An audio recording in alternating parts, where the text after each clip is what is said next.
Swayam Prabha. Digital India. Educated India.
In today's lecture, we are going to be talking about development of the project network, and especially with regard to consistency and redundancy in the project network. Now, as I had indicated in my last lecture, it's necessary that the network should be consistent, and also it is desirable that there should be no redundancies in the project network. So in today's lecture, we are going to talk about procedures that are used for checking consistency and removing redundancy in the project network. Let us recall what we mean by a consistency. A consistency check broadly means that any project network should not contain any cycles. For instance, this small network is an example of a consistent network because it does not contain any loops. All the arrows are so directed that they go and define various paths without defining any loop. You would recall that the presence of a loop in a project network indicates an inconsistency because it implies that the activity should be completed before it is started, and that is the logical inconsistency which comes up, and therefore we must not have any inconsistencies in the project network. For instance, if you look at this network, it looks very similar to the previous network, but this particular network is a network which contains a logical inconsistency because of this loop A, C, B. Obviously, there is something wrong in the direction of the arrow here, but in a large network, detecting these kinds of inconsistencies could be quite a formidable task. And therefore, we have to, but they must be detected. These errors must be detected because they are logical errors, and they would produce a wrong analysis if we rely on that. In fact, a proper network analysis would not be possible on an inconsistent network. What are the various methods for checking inconsistency in project networks? We will briefly examine some of the commonly used methods for checking consistency. These methods are: the first method of checking consistency in project networks is the process of ordering the activities in topological order, as they say. Topological ordering of activities is a method which is perhaps the most popular method for checking consistency, and in essence this method tries to make sure that the activities are ordered in a list such that no activity appears until all its predecessors have appeared. So that is the essence of the procedure. The second method for checking consistency of project networks is Fulkerson's numbering rule. Fulkerson's numbering rule is actually a procedure by which we take a network and number the nodes of the network in such a manner that for every activity going from node I to node j, the node number I is strictly less than node number j. If you can accomplish this numbering, it shows that there is no inconsistency in the network. So, this is again a very effective, very simple procedure for checking consistency of project networks. The third procedure which we are going to be talking about today is the procedure of squaring the adjacency matrix. The adjacency matrix for a project is a matrix representation of the project. Rather than representing the project as a network, it can also be represented as various matrices. The adjacency matrix is one representation of the project network, and by performing certain operations on the adjacency matrix, we can check whether the matrix or the project network is consistent or not. So, we will examine these procedures in detail. And the fourth procedure that we might talk about is Mariemont's procedure, which can be applied equally effectively on either the adjacency matrix or the network itself. And this method can also reveal any inconsistencies which are present in the project network. Different methods have their different range of applications.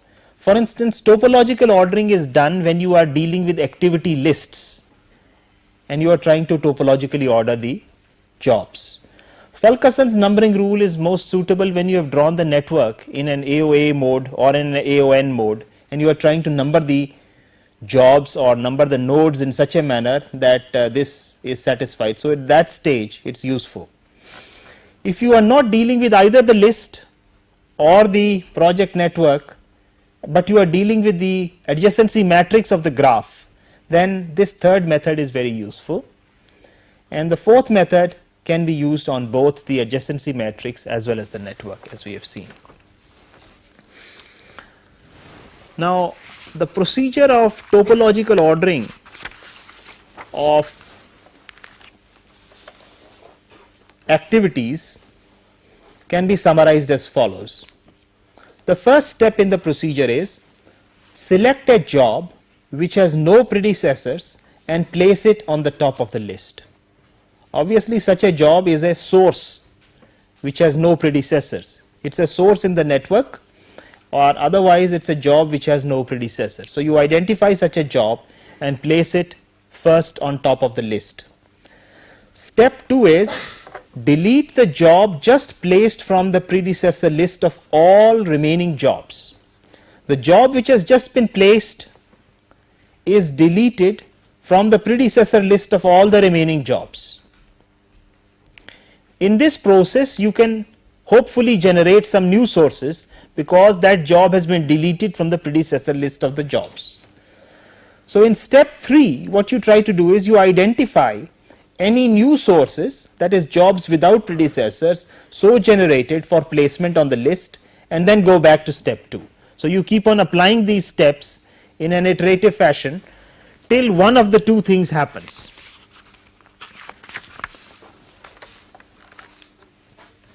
You continue till either A, there are no sources on the list of the remaining jobs. If there are no sources, but the list is not yet empty, there is a list of remaining jobs, but there are no sources. If this happens, this shows the presence of an inconsistency. On the other hand, if all the jobs are placed on the list, which are now topologically ordered, showing there are no inconsistencies. So, if there are no jobs remaining, you are able to place all the jobs on the list. It clearly shows that you have been able to topologically order these various jobs. Let us take a couple of examples to illustrate this procedure. Take for instance a very small example of this nature in which we are given the jobs and the predecessor list, and what you can see is that this list A1 is the a job without any predecessors, A2 is a job without any predecessors, then A3 comes on the scene and its predecessor has already appeared on the list, A4 comes on the scene, its predecessor has already appeared on the list, and then A5 comes, so A2 and A3. So we have been able to topologically order the jobs. So this is a topologically ordered list. It shows that the network is consistent, and you can see that the project network is actually a network something like this. It has no loops. Okay. Let us now take an example of an inconsistent project network. If you look at this example, for instance, where look at the list first. We are talking only about the list to begin with. Job A1 has no predecessors, A2 has no predecessors, so this is on the list, all right. Then A3 is placed, it has predecessors A2 and A5, but A5 has not been placed on the list, so it cannot be topologically ordered.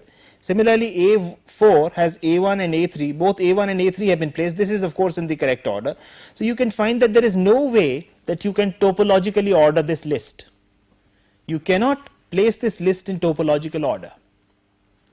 And if you draw the graph for this, you find that in this case there is a well defined loop here. So this is an inconsistency. So the inconsistency can be revealed by the simple fact that we are not able to topologically order the list by means of the procedure which we just identified, and therefore this is an inconsistent network. Let us now examine Fulkerson's numbering rule.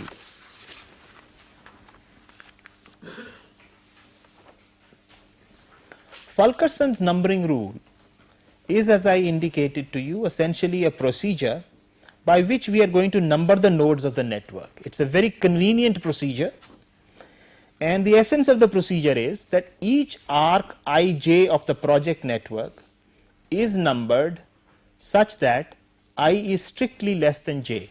So when you are referring to a particular job, you will always be going from a lower numbered arc to a higher number arc, and not vice versa. And the procedure that is adopted for doing this numbering is as follows. The first step of the procedure is identify the source node or nodes in the project network and number them sequentially from 1 onwards. So if there are 3 nodes in the network which are sources, you can call them 1, 2 and 3 arbitrarily in any order, it does not matter. Having identified these sources, what you do next is, for each numbered node, you delete the outgoing arcs and identify new sources. From the arc, from that particular node which has just been numbered, delete the arcs which are going out, and in the process identify new sources which are generated by this particular procedure. What you do next is, you number the newly discovered sources sequentially. Again, whatever numbering you are going ahead, you go ahead and number the newly discovered sources sequentially and continue until one of the following things happens. A, all the nodes are numbered, indicating a consistent network. So consistency in the network is indicated by the ability to complete the numbering of all the nodes in this particular manner. On the other hand, the absence of sources in the unnumbered nodes, if there are some nodes which are not yet numbered and you are not able to find a source among them, then it indicates an inconsistency. So we cannot really number the nodes in that fashion. This is the inconsistency. Now just to illustrate the procedure, let us look at an example. Here we have a network, and this network, the nodes are not yet numbered. We want to find out whether this is a consistent network or it is not a consistent network, and we would like to see whether we can number the nodes according to Fulkerson's numbering rule. So what we can do is, let us suppose we look at the network and identify the source. Obviously, this node is the only source in the network because it has both arcs which are going out. There is no other node in the network which has this property. So we can call this as node number 1, right? And once this node is now numbered as 1, we can delete the 2 arcs which emanate from this particular node. And once we delete these 2 arcs which emanate from this node, we can identify whether any new sources have been generated. Have they been generated? Yes. This node is not a source yet, but this particular node is a source because this node arc has been deleted and these 3 arcs are there. These are the only 3 arcs which are coming out of this node. So I can number this arc and I can give it the next number. So I can call this as node number 2. And once I number this node as node number 2, I can, by the same process, delete these 3 arcs which emanate from node number 2. The second node which is numbered, I can delete these 3 arcs now which emanate from node number 2. Once I do that, I try to identify if there are any new nodes which are generated, new sources which are generated. This node is not a source. This node is not a source because it has arcs coming in and going out, but this one is a source. So I can number this as node 3, and once I number this node as number 3, I can delete the arc which emanates from this particular node. And having deleted this arc, now let us try to find out if there are any sources. You find, for instance, what do you find? This is not a source. This node is not a source. Why? Because this arc has been deleted, but this is one incoming arc is there and one outgoing arc is there. So this is not a source. This is also not a source. Is this a source? It has one incoming arc, 2 outgoing arcs, it's not a source. So we have reached a stage where we are not able to number any of the remaining nodes for the simple reason that there are no sources among them. We have been able to number only 3 nodes in this network and the remaining nodes are not numbered. And you can see actually that the numbering rule stops here because we cannot number, and this shows that the network is actually inconsistent. A closer look at the network actually shows that there is a presence of a loop here. This and this is a loop. So that portion of the network which has this loop did not allow the numbering procedure to proceed any further, and therefore we have been able to detect the inconsistency in the network. Had the network been consistent, we could have continued with the process and would have been able to number all the nodes. This is an application of Fulkerson's numbering rule. Let us now look at the matrix representation of projects.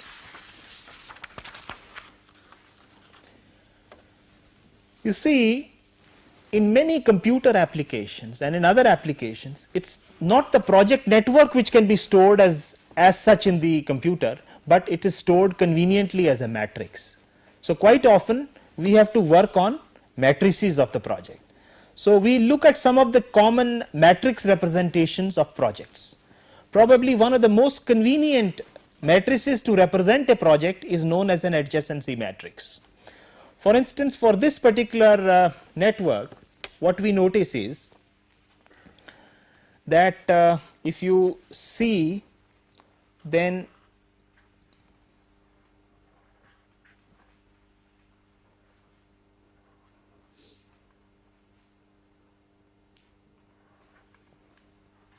we can number this network according to Fulkerson's rule, isn't it? Because each arc is now numbered such that I to j is less than. Of course, this is not necessary when we have to draw up a adjacency matrix, but the adjacency matrix of this particular network is defined as follows. It's a square matrix whose size is n by n, where n is the number of nodes.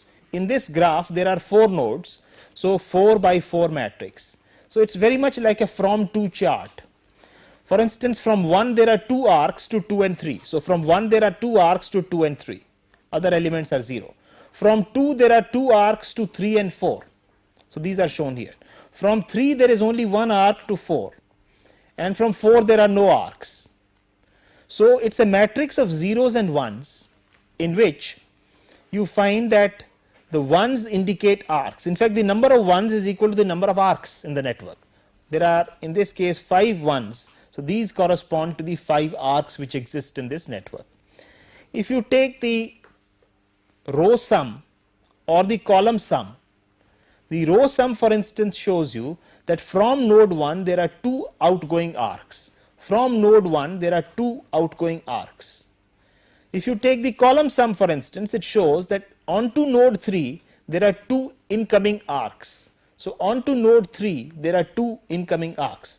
So this information, so rather than dealing with the network, you can deal with this matrix only, and it gives you the entire structural information about the project network.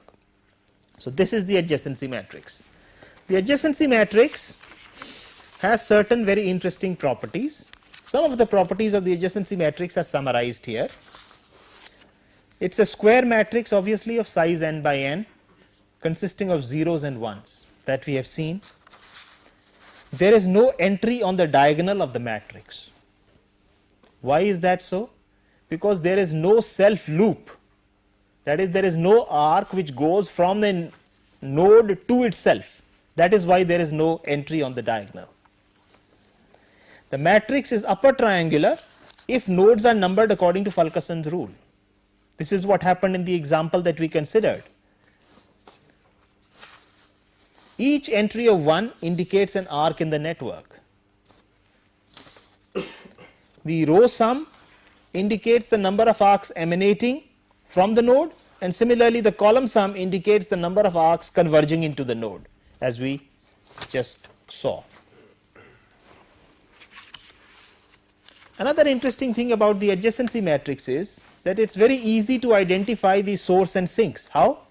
A vacant column will indicate a source node. A vacant row will indicate a sink node. The rank of the adjacency matrix is n minus 1 as defined by any tree on the graph. Any tree on a graph of n nodes will have n minus 1 arcs, just as this particular tree is there. If you take a tree of 1, 2, 3, 4, 5, 6, 7, 8 nodes, so a tree is defined as a structure which will connect the entire network but will have only 7 arcs. So this is one example of a tree on the network. So the rank of the adjacency matrix is actually equal to n minus 1, is what we have seen. Another matrix which is often used in defining a project network is called a node arc incidence matrix. And what we find is, what does a node arc, let's look at a node arc incidence matrix. A node arc incidence matrix is a matrix of size n by m, where n is the number of nodes and m is the number of arcs in the network. And it has entries of minus 1, 0 and 1. So if we now take the same network for illustrative purposes, we can develop the node arc incidence matrix. It has 4 nodes and 5 arcs, A1, A2, A3, A4, A5. So this matrix will be a 4 by 5 matrix as shown here.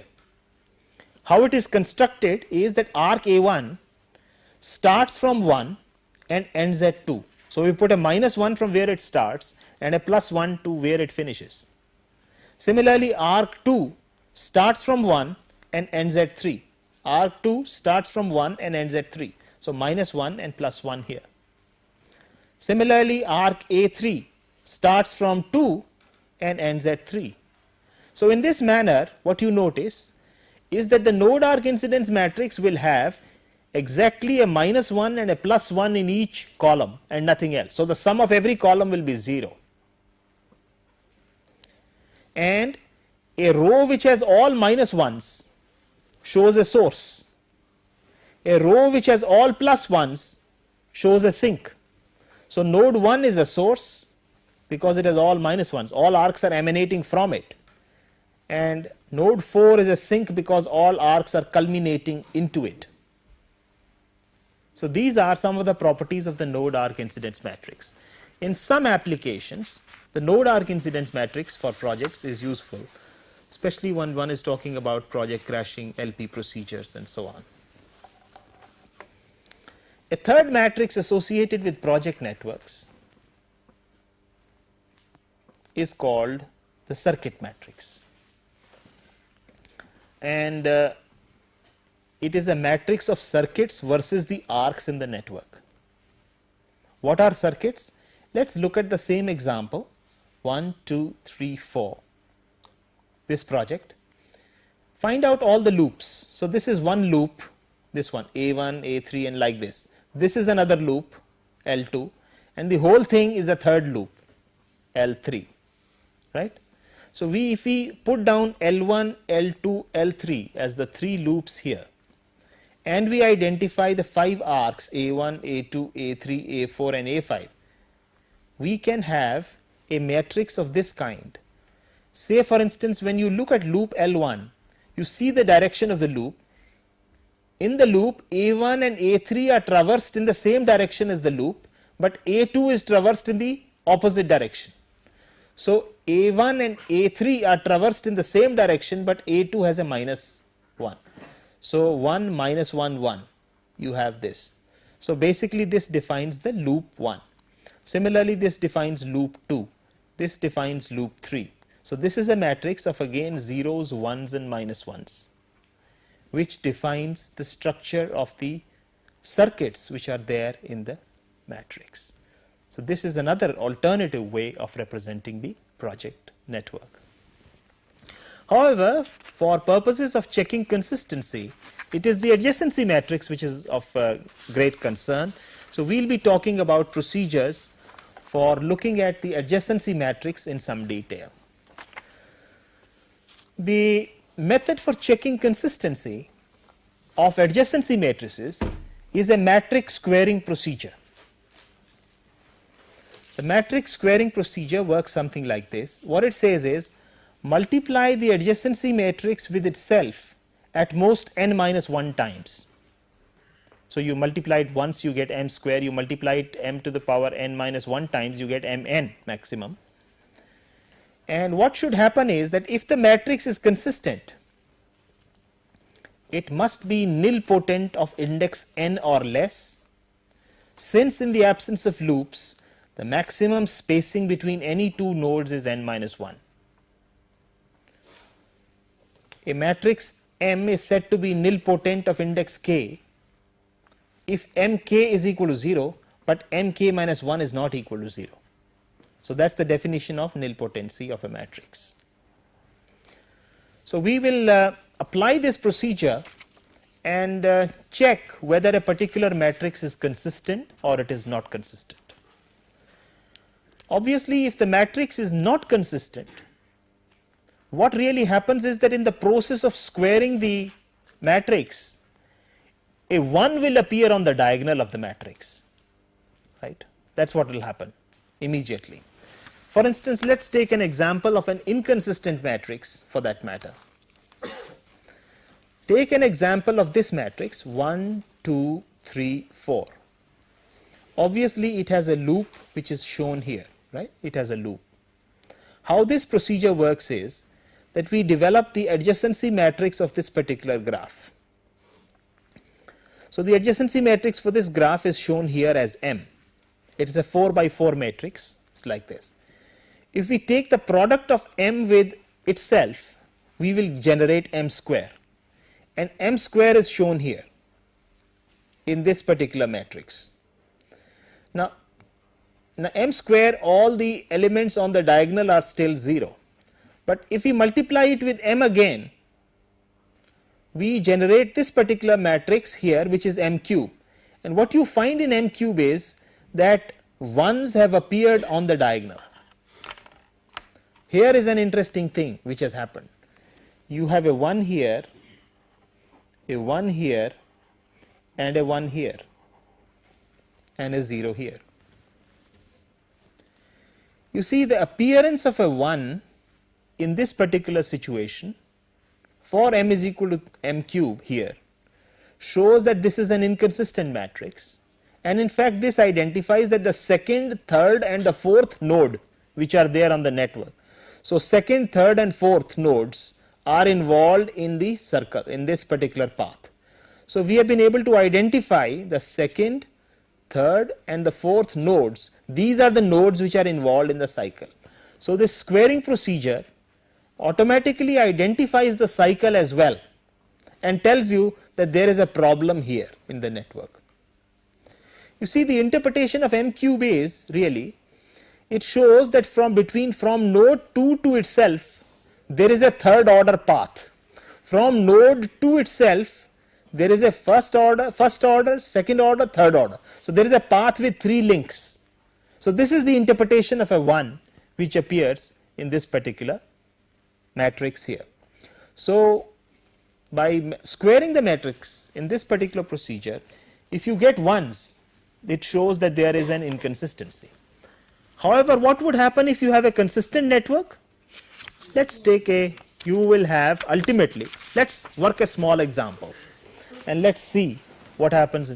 Yes, please. So here, sir, if we give 1s on diagonal in the M4 matrix, yes, that means that there the loop has 4 links. Yes. So means the number of matrix like M4 shows that the loop has 4 links, M5 shows loop has 5 links. That's like right. This. If you get a 1 in M4 on a network which has only 4 nodes, actually it should be all zeros, because in a consistent network the maximum distance between n nodes can be n minus 1, right? There can be at most n minus 1 arcs in a consistent network. So an inconsistency would arise only when there is a loop or there is some such thing. So you would have a situation like this emerging only when there is an inconsistency. If there is an inconsistency, you could still have M4 having something other than 0, but if it is a consistent network, M4 must be 0, all zeros. So that is the test for consistency. Take for instance this matrix. It's a small matrix, it's a consistent matrix. So in this consistent matrix, let us try to identify what is going to be for this particular matrix. For instance, what is going to be the adjacency matrix for this particular graph. See, from 1 there is no arc to 1 itself, there is an arc to 2 and there is an arc to 3 and there is no arc to 4. That's the first row, right? You see, you can imagine that this is node 1, this is node 2, this is node 3 and this is node 4, and we are going to node 1 to node 2 to node 3 to node 4. From 2 there are 2 arcs to 3 and 4. So there is an arc to 3 and there is an arc to 4, and these are the 2 zeros. Alright, and from 3 there is only 1 arc to 4 and all others are zeros, and from 4 there is no arc, so this is basically all zeros. So this is the adjacency matrix for this particular graph. This is M. Now suppose I was to multiply this matrix with 0, 1, 1 with itself.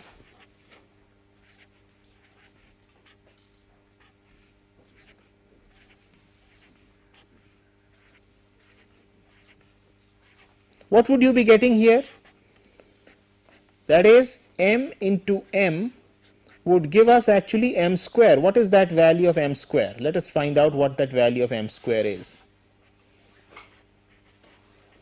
The first element here would be multiplying the first row with the first column. The first column is 0, so this will be all zeros.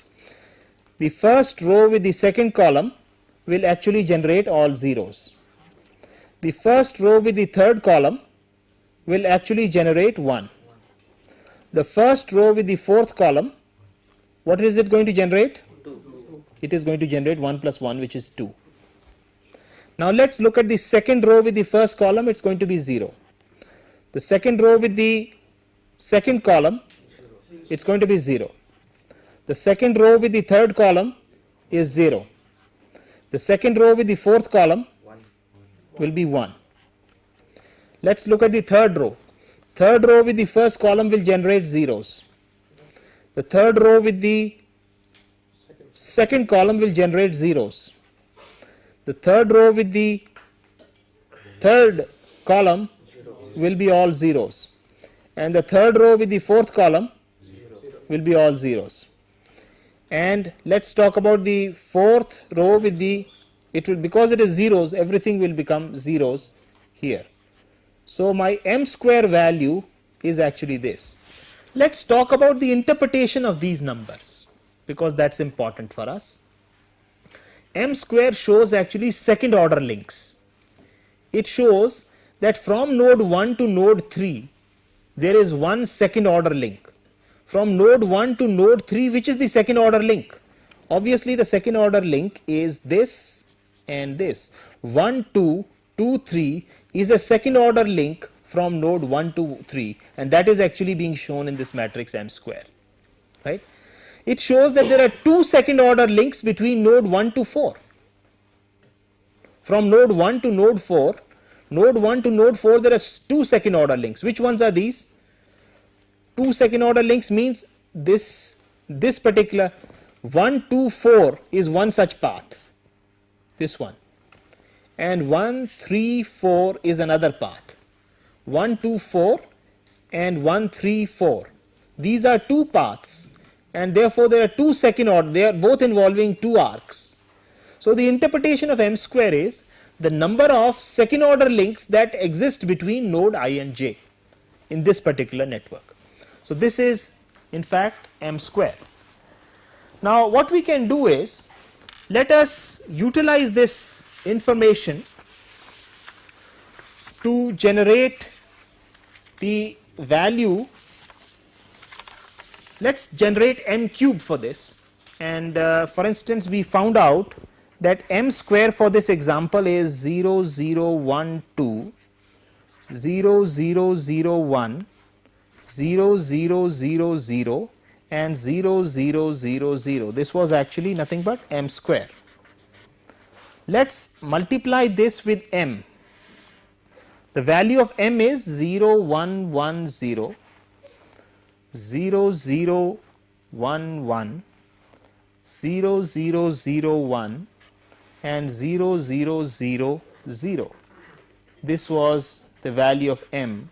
So on multiplication I would be getting the value of m cube. So let us try to generate the values of m cube. You can see here, first row into first column will be 0, first row into second column will be 0, first row into third column will be 0, first row into fourth column will be 1, second row into first column is 0, second row into first column, second column is 0, second row into third column 0, second row into fourth column is also 0, third row will be all zeros, and the fourth row will also be all zeros. So what you find is that when you discover the matrix M cube, we have, it shows that there is a one third order link from node 1 to node 4. Which is that third order link? It is this one. This, this, this. It involves three arcs, so it's a third order link from this to this. Okay. Now let us complete this procedure by calculating M4 and try to find out whether the matrix is consistent or not.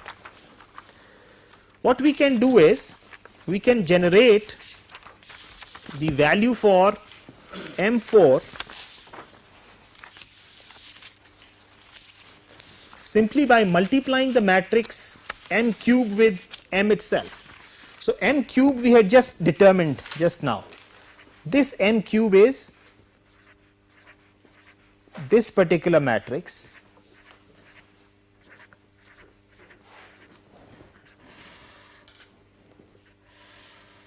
this is the matrix M cube.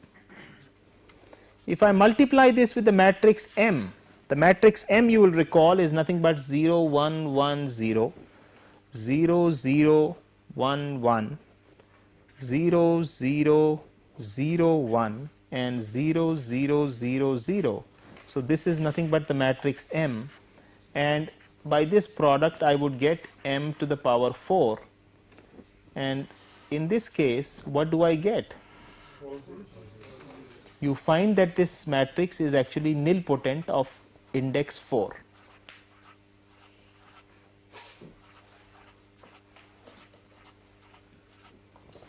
So this matrix is nilpotent of index 4. What does it show? It shows that the matrix is consistent. That is, if there are 4 nodes, then M4 must necessarily be all zeros. There should be no 4th order paths in this particular network. M cube can exist. It could be, so if a matrix is nilpotent of order Mn or less, it is consistent. If by multiplying up to Mn you still find that there are ones here or somewhere, it shows that there is an inconsistency, and the appearance of ones on the diagonals at any stage shows you or reveals the various kinds of paths which exist at that particular point in time. Now this was the matrix squaring procedure which can be utilized for determining the consistency of project networks. Finally, let us look at Mariemont's procedure. In fact, Mariemont's procedure is best illustrated on a network. So we can take any network and try to illustrate Mariemont's procedure on the network itself. So let us say, for instance, that we have a project network which is nodes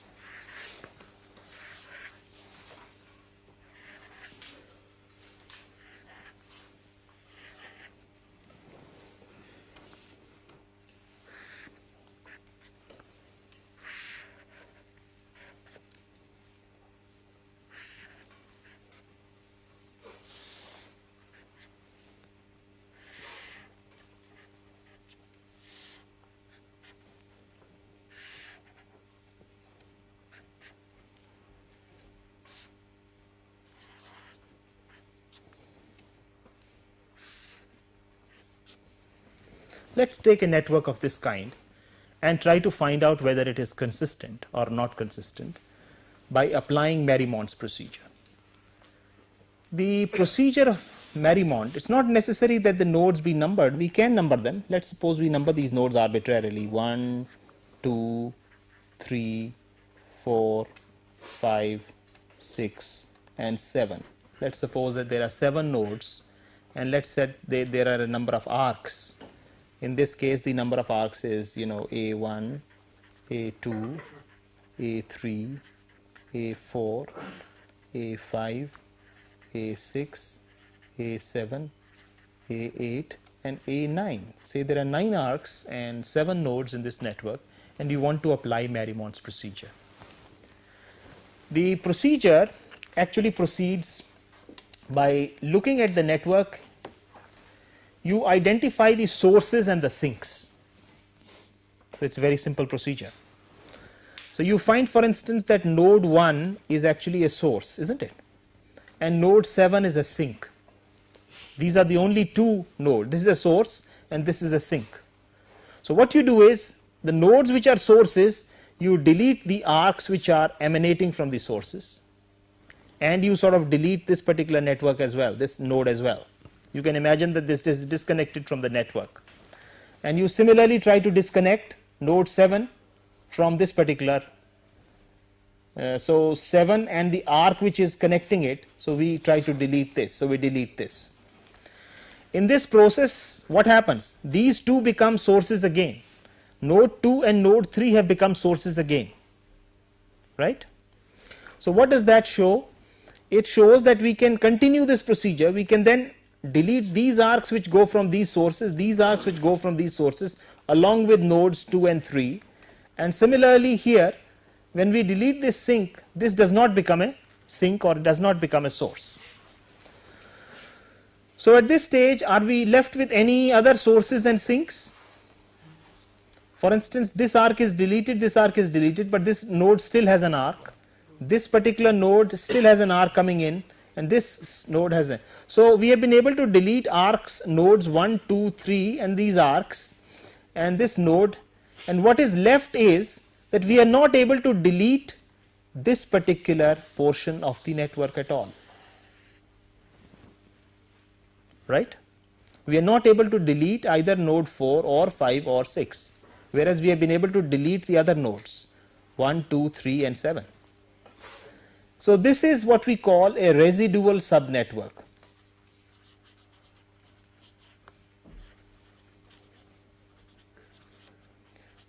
So the presence of a residual subnetwork actually shows that there is an inconsistency, and actually you find that in this particular example that there is a cycle present in these particular nodes.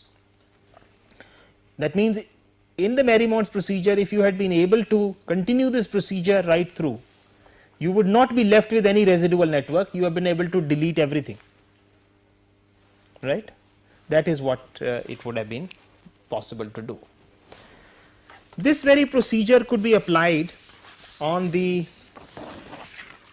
adjacency matrix also, rather than on the graph. How can it be applied on the adjacency matrix? I will just give you a hint. If you take the same example, the network that we considered had 7 nodes. So if we construct a 7 by 7 matrix,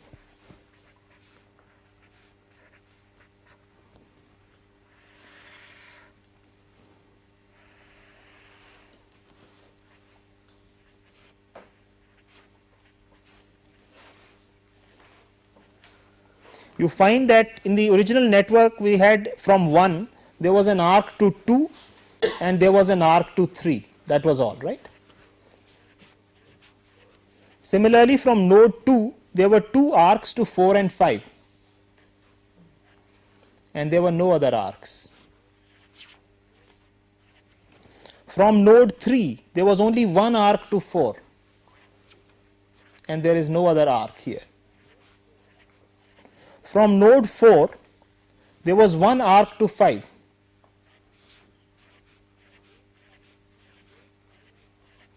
from node 5 there was 1 arc to 6, that was all. From node 6 there were 2 arcs to 4 and 7.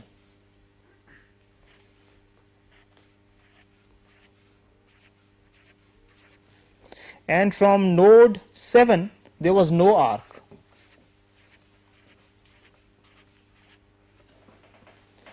So what is really being done is, how would you, let me just, you see, if you take a vacant row, this shows that the node 7 is a sink.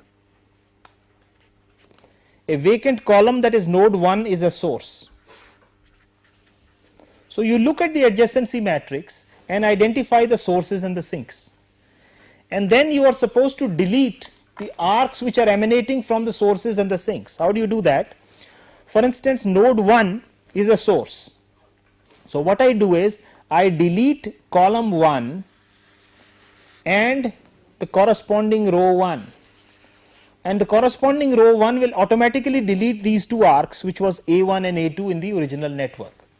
So I am left with a 6 by 6 submatrix after deleting node 1. Similarly, if I try to delete node 7, I would delete node 7 and I would also delete the row and column corresponding to that particular node. So after deleting nodes 1 and 7, I would have this particular representation. In this remaining representation, I try to find if there are any sources. You find that 2 and 3 are in fact the sources which are left here. So I delete 2 and the corresponding column 2, and similarly I delete node 3 and the corresponding column 3 in this process. So I have been able to delete nodes 1, 2, 3 and 7, the corresponding rows and columns, and I am left with this residual submatrix. This submatrix does not contain any sources. So this is a residual submatrix. It shows an inconsistency. So the matrix procedure, Mariemont's procedure, can be applied on the adjacency matrix as well in the same manner that it can be applied for the whole thing here. So far we have been talking about redundancy checks. We have been talking about consistency checks. Let us now talk about redundancy. What is redundancy? Redundancy is the presence of unnecessary information or additional information in the predecessor set. Let's take an example of jobs like this, A to G and with the corresponding predecessors as they are shown here. Now once these jobs are shown here, we would like to check whether there is any redundancy in this set of jobs. A simple redundancy check can be carried out on a table, and the tabular procedure is something like this. The information that was given about the network, A has no predecessors, B was shown to have a predecessor A, C was shown to have a predecessor A, D had predecessors B and C, and E had predecessors B and D, F had predecessors C and D, and G had predecessors B, D, E and F. This is the information, the same information which is given to us, which you would like to check for redundancy.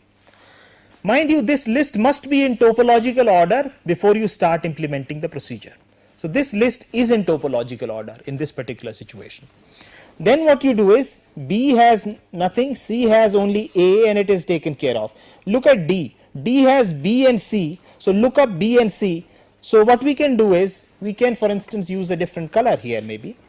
We can identify, you see B has A as a predecessor. So this circle shows that A is an implied predecessor of D. Okay. Similarly C has A, so this is A. Look at E.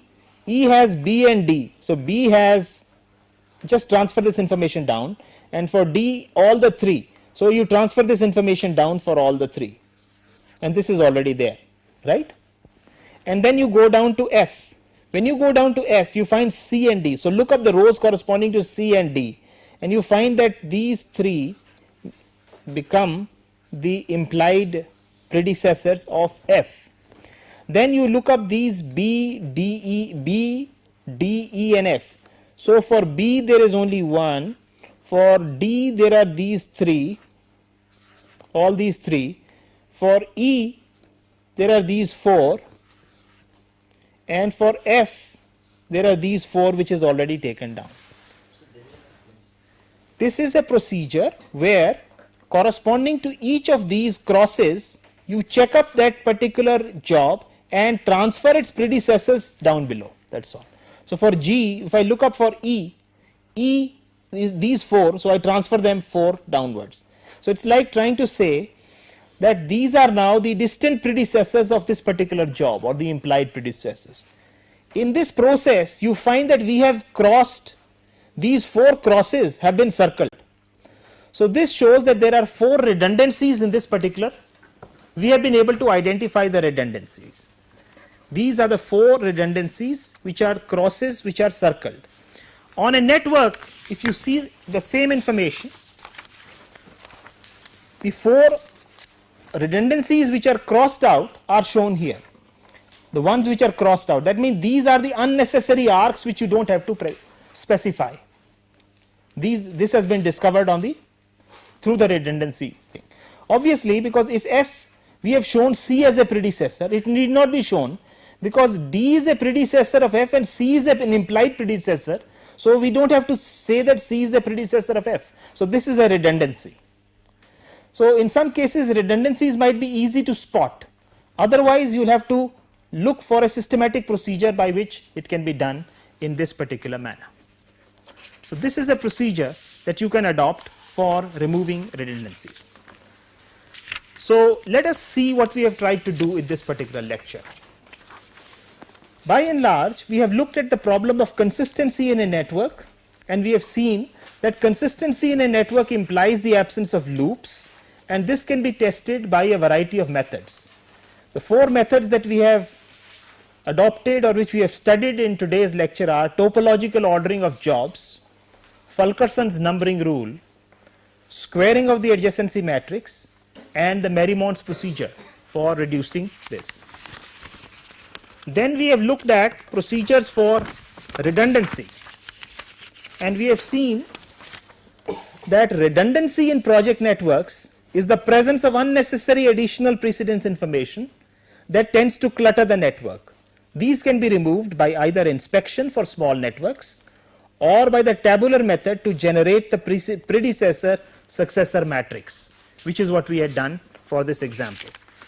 And finally, we have seen that consistency checks and redundancy removal are basically a part of what we call preliminary network manipulations, which yield a valid, well-pruned network for further analysis. And these are generally a part of a good computer package. They would be necessary for developing a good project network for subsequent analysis. Thank you.